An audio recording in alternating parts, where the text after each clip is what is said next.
Instructions: see yourself already in possession of the money. For example, suppose that you intend to accumulate $50,000 by the 1st of January, 5 years hence, that you intend to give personal services in return for the money in the capacity of a salesman.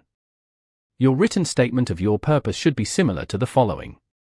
By the first day of January, 19, I will have in my possession $50,000, which will come to me in various amounts from time to time during the interim.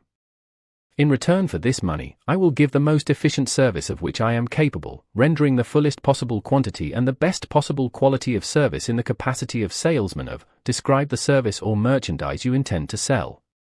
I believe that I will have this money in my possession. My faith is so strong that I can now see this money before my eyes. I can touch it with my hands.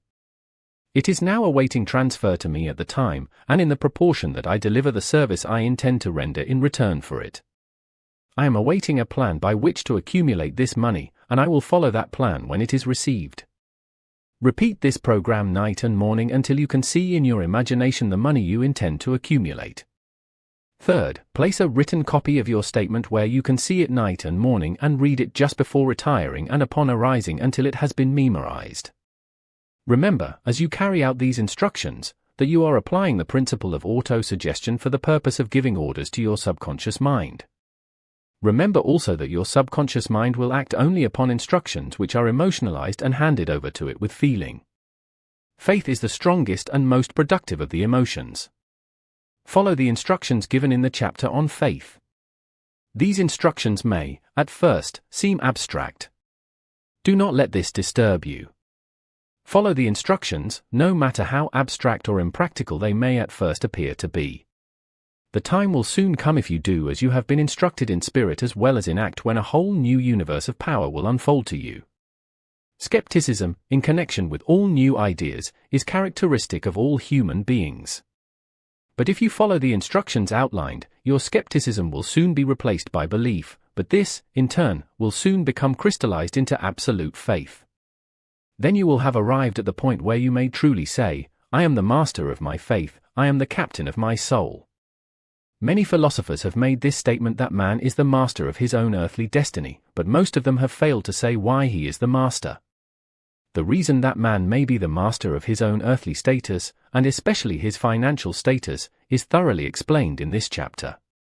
Man may become the master of himself and of his environment because he has the power to influence his own subconscious mind and through it gain the cooperation of infinite intelligence.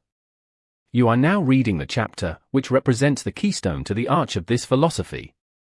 The instructions contained in this chapter must be understood and applied with persistence if you succeed in transmuting desire into money.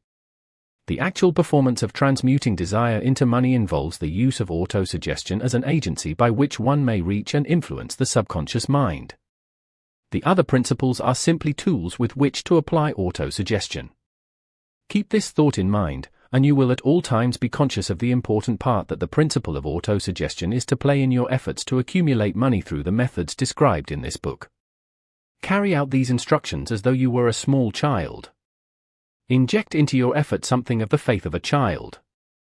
The author has been most careful to see that no impractical instructions were included because of his sincere desire to be helpful.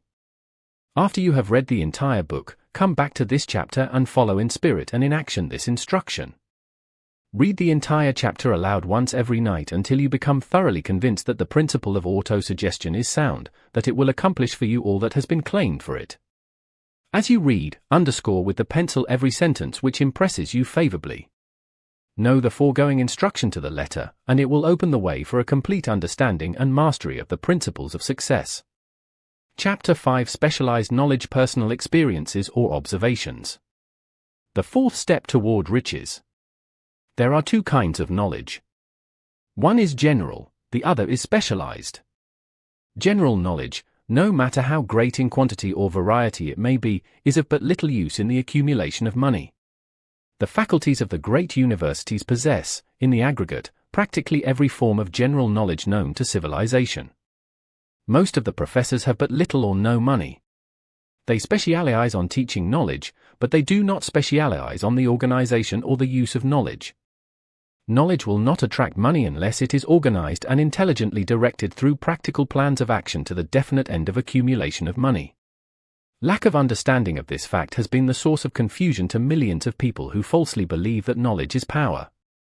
It is nothing of this sort. Knowledge is only potential power. It becomes power only when and if it is organized into definite plans of action and directed to a definite end.